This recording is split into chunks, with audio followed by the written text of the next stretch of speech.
Shocking punch from Lewis Hamilton to Lando Norris right after the Miami Grand Prix. Don't miss Lando's unexpected reaction at the end. Subscribe just to stay tuned for the Formula One news no one else explains to you. The 2025 Miami Grand Prix wasn't just another race on the calendar. It was an event, a spectacle, that carried a weight far heavier than its 57 laps around the gleaming Hard Rock Stadium circuit. Miami had always been about more than just racing. It was about image, ambition, status. But in that early May heat, under a sky half swallowed by looming storm clouds and half ignited by the Florida sun, the race gave birth to something entirely different. What unfolded was not just a Grand Prix finish, it was a defining chapter in the psychological warfare of Formula One. What started with a split-second decision ended in a Paddock confrontation so emotionally charged, so brutally honest, and so unprecedented in its rawness that it instantly etched itself into F1 folklore. The tension had been simmering long before the lights went out. The grid was stacked with stories. Championship points were tightening, reputations were sharpening, and the generational torch was dangling between the legends of the past and the rising titans of the future. Lewis Hamilton, the seven-time world champion, came into the weekend with one goal: redemption. After a rocky start to the season with inconsistent pace and off-the-cuff media remarks about his future, Miami was his line in the sand. He wanted the world to remember that the fire still burned. That age, politics, and younger rivals couldn't bury his legacy. And then there was Lando Norris. No longer the smiling, self-deprecating figure that fans once considered the kid with potential, Norris had matured into a genuine title threat. With McLaren's upgrades delivering raw speed and surgical precision, he was no longer just participating, he was hunting. Norris wanted more than respect. He wanted validation. He wanted to dethrone the names that had dominated his boyhood posters. And on that Sunday in Miami, the name on his radar was Lewis Hamilton. Subscribe just to stay tuned for the Formula One news no one else explains to you. The race began with chaos, as expected. A first-lap tangle between Sainz and Tsunoda brought out an early safety car. Strategy windows were thrown into disarray. Some gambled on an early pit stop, others held their nerve. Hamilton, starting third, had leapfrogged Leclerc with a phenomenal launch and sat comfortably behind Verstappen, who was untouchable up front. But as the race reached its final third, with the track temperature rising and grip fading, a very different battle was brewing behind the Red Bull. Hamilton's medium tires were starting to scream in agony. His radio messages were calm but telling: rear traction falling off, cars sliding in turn 8. His engineer tried to keep him composed. Still P2. Hold track position. Norris 1.4 behind. He's pushing. And pushing he was. Norris had pitted 5 laps after Hamilton and had a set of softs that were now coming into their prime. Each lap, the McLaren edged closer, slicing the gap by tenths, then by hundredths, and finally by nothing. The timing screens were glowing red and purple in Sector 2. The tension wasn't just palpable, it was suffocating. Then came lap 48. DRS open. Norris had the run. Hamilton defended the inside into turn 10, moving late but legally. Norris didn't back off. Instead, he prepared for the next move. Turn 11. The trickiest braking zone on the track. It's not quite a hairpin, not quite a sweeper. It's the kind of corner that demands confidence and commitment, and a little bit of madness.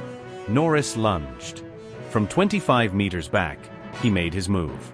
A move that would either define his guts or destroy his race. There was barely space. Hamilton, thinking it was too late for a proper challenge, turned in. Contact. It was not dramatic, no spins, no debris, but it was surgical. Norris's rear tire kissed the carbon of Hamilton's front wing, throwing the Mercedes slightly offline. That moment, less than a second long, changed everything. Hamilton's trajectory forced him wide. Just enough. Enough for Norris to dart through. Enough for Leclerc, who had been watching the battle like a hawk, to pounce. Enough for Piastri to follow. Enough for Perez, catching a late race second wind, to sneak through in the chaos. In 20 seconds, Hamilton fell from second to 6th. It wasn't just a position loss. It was an emotional gut punch. The camera cut to his onboard. Silence. No screams. No protests. Just heavy breathing and the sound of a man holding in what thousands of fans could feel. The heartbreak of a podium disappearing due to a move he thought had crossed the line. But the real explosion came after the race. Hamilton crossed the line P6. He didn't go to the cool-down room. He didn't wave to the crowd. He didn't take a moment with his team. He went straight to the McLaren garage. Unscripted. Unfiltered. Subscribe just to stay tuned for the Formula One news no one else explains to you. The cameras caught it. Every network switched their feeds. Reporters sprinted toward the growing crowd outside the McLaren hospitality suite. Team principals were mid-interview and stopped speaking. Mechanics dropped tools. Fans leaned over barriers, phones raised, praying they were witnessing history. Inside, Hamilton found Norris mid-celebration. The McLaren driver had just embraced his team principal and was laughing with his trainer. The atmosphere was light. Until Hamilton entered. His face unreadable. Not angry. Not sad. Just loaded. You knew that wasn't clean, he said. Not shouted. Not barked. Just spoken calm, surgical, but with a tension that could crack glass. Norris blinked. You left the door open. I took the opportunity. Hamilton stepped closer. It wasn't an opportunity. It was desperation masked as bravery. The room fell silent. Norris, visibly trying to keep his cool in front of cameras and teammates, answered, "If I don't go for that move, I'm not racing.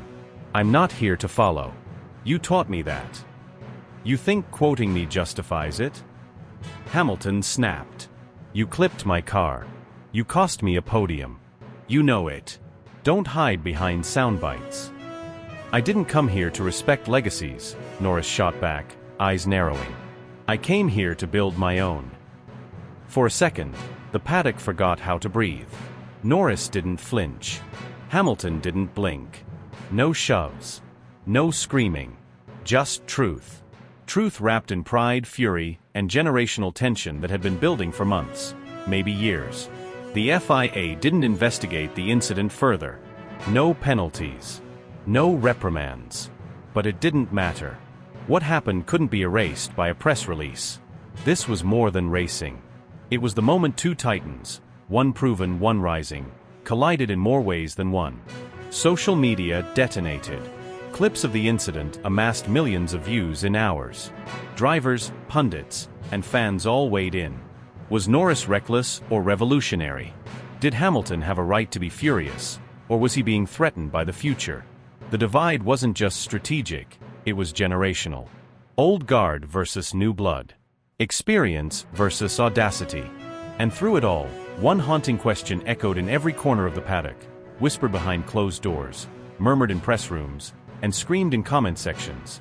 What happens when the king refuses to abdicate, and the prince no longer asks for permission? The 2025 Miami Grand Prix gave us a race. But more than that, it gave us a rupture.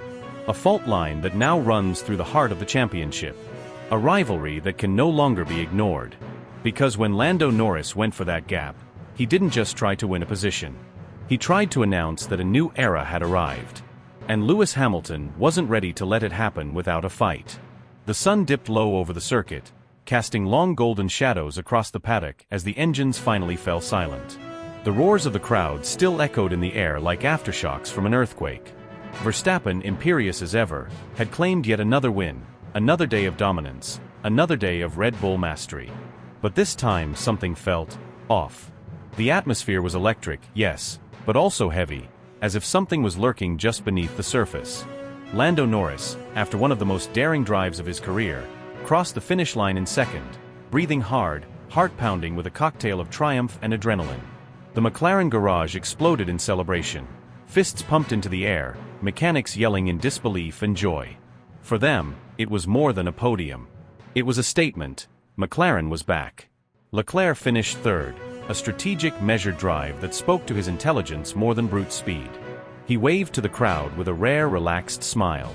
Ferrari needed this. He needed this. But while the cameras followed the podium finishers and the broadcasters reviewed race highlights, the real drama had already begun unfolding away from the podium, behind closed doors, and then suddenly, in front of the entire paddock. Lewis Hamilton, having just parked his car and removed his helmet, stood still. Frozen. His eyes weren't on the crowd. Not on his team. Not on the monitors. They were locked on one person, Norris. His breathing was shallow. Not from physical exhaustion, from something deeper. Something more volatile. Rage. Disappointment. Maybe even betrayal. Without a word, without even acknowledging the Mercedes engineers standing nearby with water bottles and tablets ready to brief him, Hamilton turned on his heel and began marching. His pace was calm, but his posture betrayed something dangerous, something that made everyone who saw him step aside instinctively. He wasn't walking toward the media pen. He wasn't heading for a debrief. He was heading straight for McLaren. It didn't take long for the cameras to pick it up. A Sky Sports producer yelled into a headset, "Follow Hamilton. Go live if you have to." Suddenly, millions around the world were watching something they never expected. Lewis Hamilton storming through the paddock, cutting through the celebratory noise like a storm cloud. Inside the McLaren garage, Norris had just removed his gloves, grinning as he hugged his race engineer. The tension of the last few laps, wheel-to-wheel battles, strategic gambles, and tire degradation nightmares, had melted away in a wash of euphoria. And then he heard it. The unmistakable sound of a crowd gasping. Phones being raised. People stepping back. He turned, and there was Lewis. For a split second, Norris thought he was imagining it. The Lewis he knew didn't do this. He was composed. Diplomatic. A master of post-race calm. But the man walking toward him wasn't calm. He looked like he'd just stepped out of a fire. Lando. Hamilton barked across the garage. Everyone stopped. The engineers. The mechanics. Even Zach Brown, standing near the telemetry screen, went rigid. What the hell was that out there?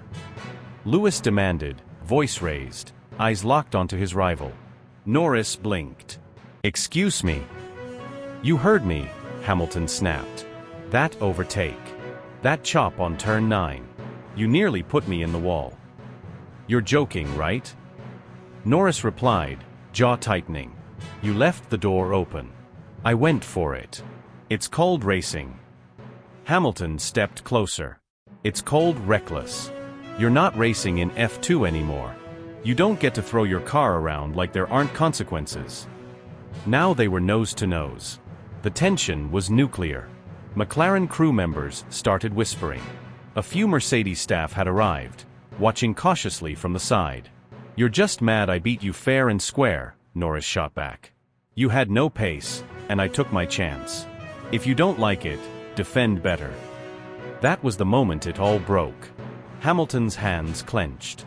His voice dropped to a chilling whisper. "You think you're ready to take over? You think you've earned that? You haven't earned anything yet. You're still a kid playing in a grown man's game." And then, in one swift, shocking second, Hamilton shoved Norris. It wasn't a theatrical push. It wasn't dramatic. But it was real. Hard enough that Norris stumbled back, crashing into the McLaren workbench. The room exploded. People shouted. Hands flew up. Phones captured it from every angle. The chaos was instant. But before it could erupt into something worse, a figure sprinted into the fray, George Russell. Still in his race suit, sweating and breathless, he threw himself between the two. "Whoa, whoa, WHOA." Russell shouted, arms outstretched. "This is insane. What are you two doing?" Hamilton, nostrils flaring, tried to move past him, but Russell held firm. "Lewis, stop. This isn't you. You know this isn't you." Lando, still rubbing his shoulder, fired one last shot across the bow. "You're not the king of this sport anymore. Get used to it." Those words hit harder than any physical blow. Hamilton's expression froze, pain flashing across his face for the briefest second before disappearing behind his usual mask. Team principals rushed in. Security arrived. FIA officials took statements. TV crews were told to step back, but the footage was already being uploaded to every platform imaginable. Within minutes, the paddock was buzzing like a hornet's nest.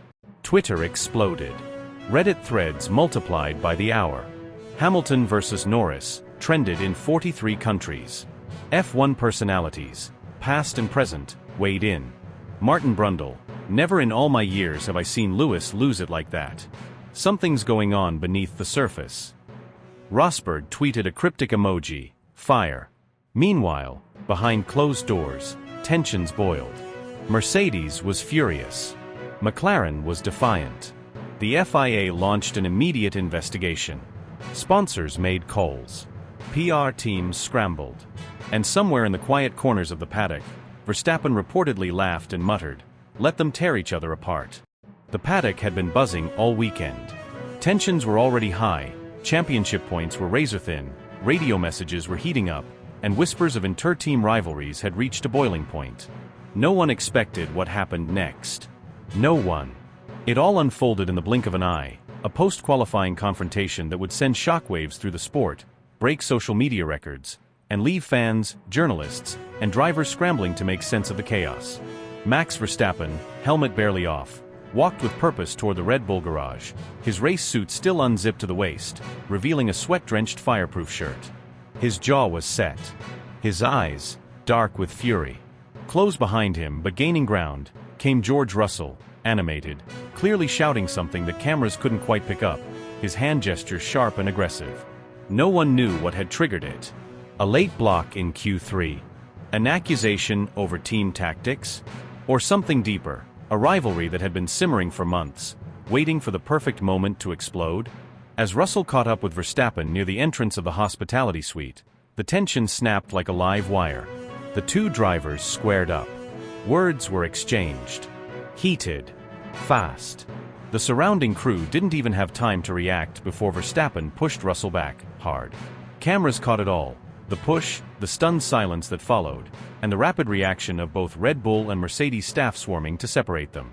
Russell's face was a mixture of disbelief and fury. Verstappen turned away, breathing heavily, while Christian Horner and Toto Wolff appeared almost simultaneously, their faces pale with disbelief. This wasn't just another paddock spat. This was personal, explosive, and public. FIA officials were alerted within seconds. Security intervened not long after, walking Russell away while Verstappen was quickly ushered inside by team personnel. The incident, though lasting barely 30 seconds, would dominate headlines for days. What followed was nothing short of historic. The FIA called an emergency disciplinary summit, not just a standard review, but a closed-door meeting involving the highest levels of the organization. Video analysis, team radio recordings, security footage, and testimonies from both drivers, engineers, and witnesses were collected. What surfaced shocked even the most seasoned insiders. Apparently, the altercation wasn't isolated. Friction between the two had been brewing since a controversial near collision during FP2, where Russell claimed Verstappen deliberately brake-checked him at high speed, an accusation Verstappen scoffed at on the radio but never publicly addressed. According to reports, team strategists had to step in during the race debrief to prevent a full-blown shouting match between the drivers. And now, after the qualifying drama, the volcano had finally erupted. By nightfall, the FIA issued its verdict. Max Verstappen would receive a $2 million fine, the largest in Formula One history, and would be placed on a zero-tolerance behavioral warning for the remainder of the season. The message was clear: no driver, no matter how successful, was above the sports code of conduct. The backlash was seismic. Fans on social media platforms like X, formerly Twitter, TikTok, and Instagram exploded into debates. Some defended Max, citing his competitive spirit and calling it a passion-fueled moment.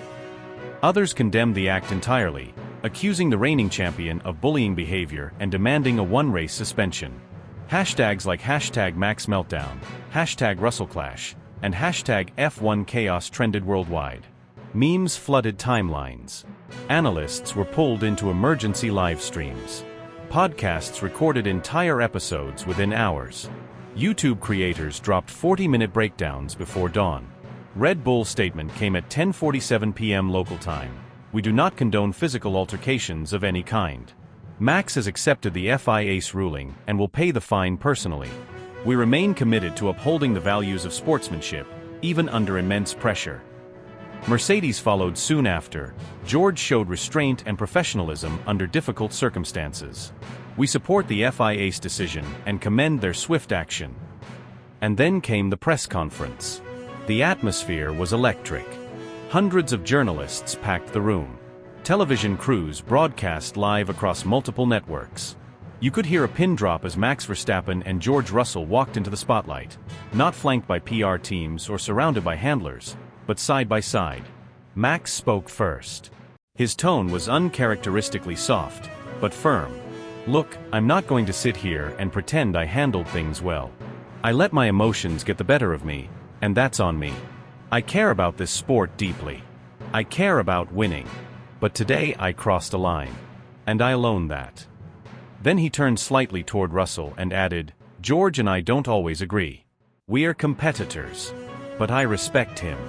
I really do. And I'm sorry things went the way they did today." Russell responded in kind, "We've had our share of moments on track. Today things got heated, and I didn't expect it to go where it did." But Max apologized. "We've talked behind the scenes. What matters now is moving forward. This sport is bigger than either of us." For many fans, it was a surreal moment. Two fierce rivals, humbled by the moment, showing a rare vulnerability that transcended team colors and championship standings. But the story wasn't over. Behind the scenes, sponsors held emergency calls. TV networks adjusted their upcoming content to spotlight the incident. Race promoters in the next city braced for record-breaking attendance, expecting a fierce showdown between two drivers now locked in what many called the new Senna versus Prost. Meanwhile, the FIA began reviewing its behavioral guidelines, with insiders suggesting the introduction of new psychological support systems for drivers, citing the intense media pressure and year-round calendar as contributing factors. A full commission was proposed to explore driver welfare, team accountability, and how to prevent future public altercations in the age of viral media. And yet, for all the apologies and statements, fans remained glued to every development. They watched interviews frame by frame. They speculated in Reddit threads and Discord servers. They followed the telemetry. They dug into pit lane interactions from months earlier. The community had been electrified, not just by the scandal, but by the realness of it all. This wasn't just a controversy. It was a defining moment. And as the next Grand Prix loomed, anticipation reached fever pitch. Would Verstappen and Russell clash again? Would team orders be tightened? Would one of them retaliate on track, subtly, strategically, surgically? Or had both drivers truly buried the hatchet? No one knew for sure. But one thing was certain, the world would be watching. Every lap, every radio message, every post-race glance, hoping to catch a glimpse of what happens when two of Formula One's most competitive spirits are pushed to the absolute edge.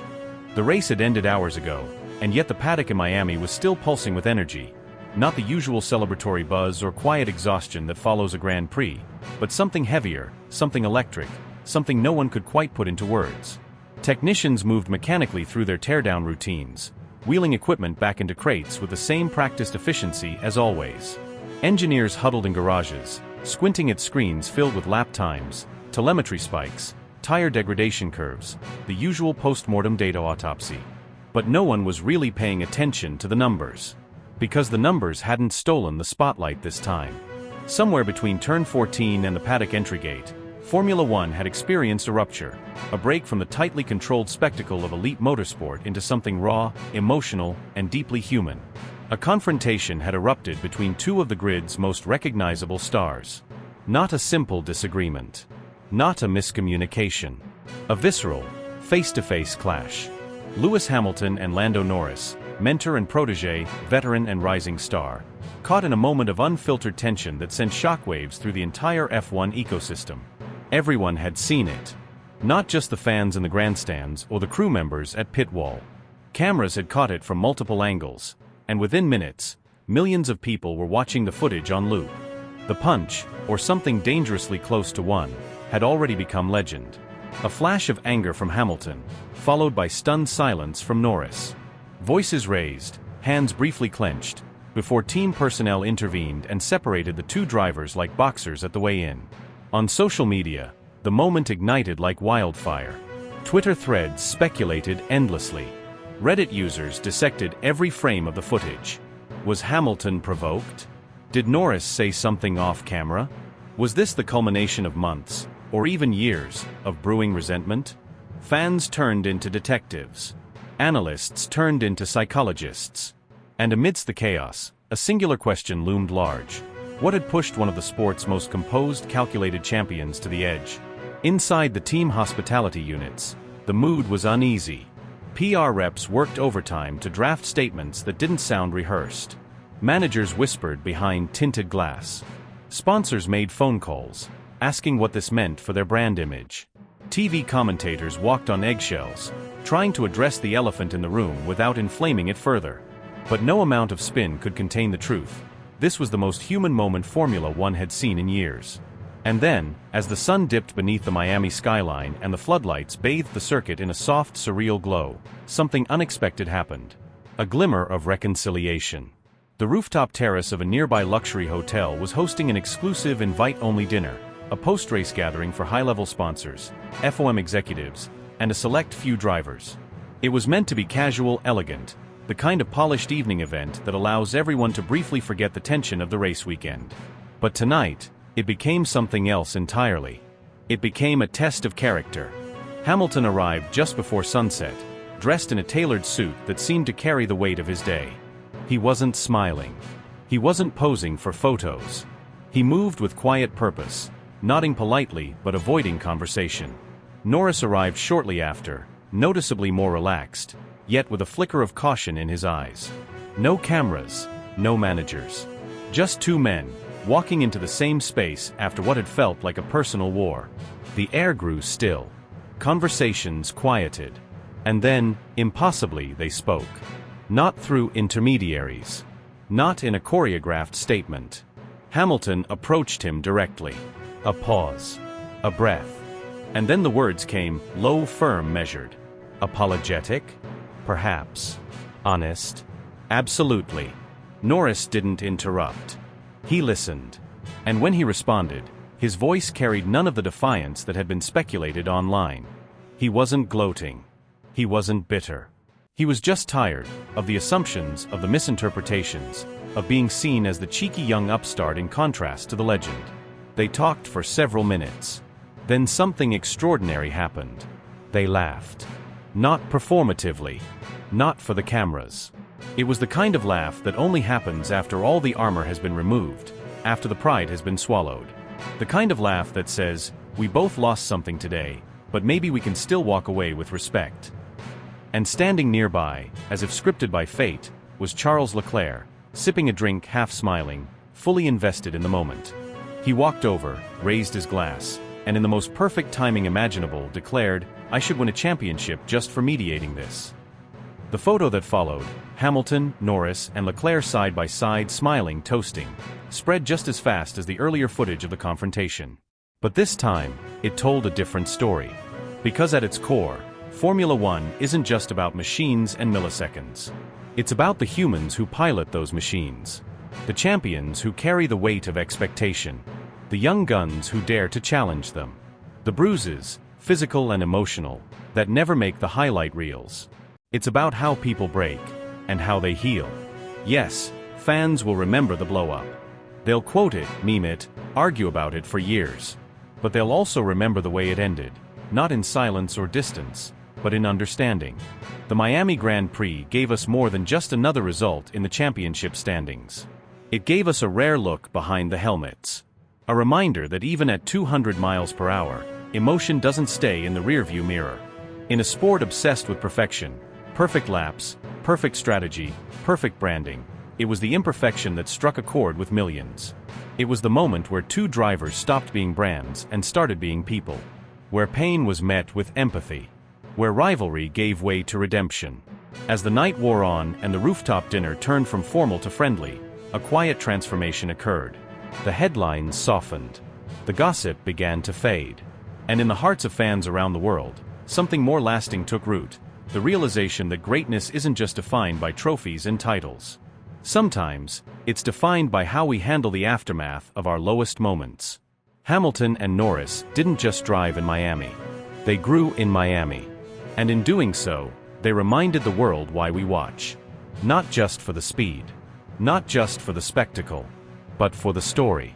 Because the best stories in Formula One are not written in lap times. They're written in the silence after the roar.